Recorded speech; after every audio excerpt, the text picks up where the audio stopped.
May nagtatanong sa akin kung paano nga ba daw ako nagsimula sa TikTok shop ko or kung magkano yung nilabas kong puhunan para makapag-start ng dito sa TikTok shop. Actually, nung nag-start ako sa TikTok shop, ang pinakapuhunan ko lang po talaga is 1,562. Okay? So, yun lang po talaga. Yung 1,562 na yan.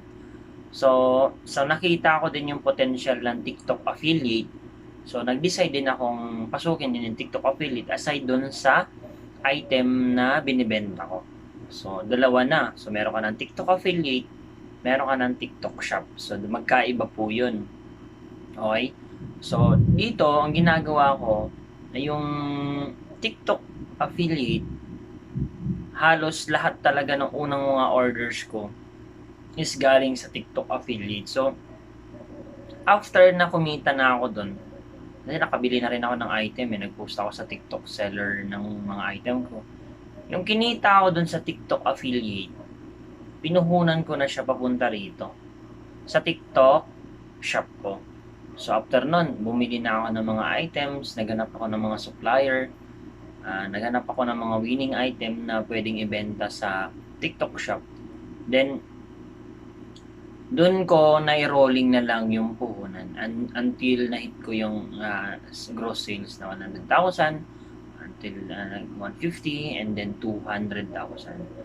So, ang tanong kasi ng karamihan or tinatanong nila na kailangan mo daw ng malaking puhunan para makapag-start ng negosyo mo. Ang sagot po dyan ay no. You don't need to start a big capital para makapag-start ng negosyo.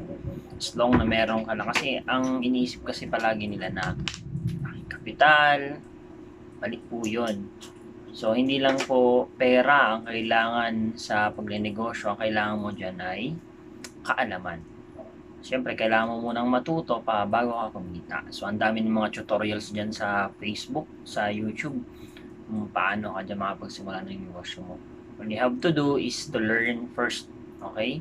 Kailangan mo matuto sa umpisa, pag-aralan mo yung mga ways kung paano ka kikita at syempre, paano may mamanage yung negosyo mo. Same time, ang dami yung pagkakamali at dun mo rin ma-maximize yung mga failures mo at dun mo mamamanage ng maayos yung negosyo mo. Okay? So, keep it up and keep watching my videos.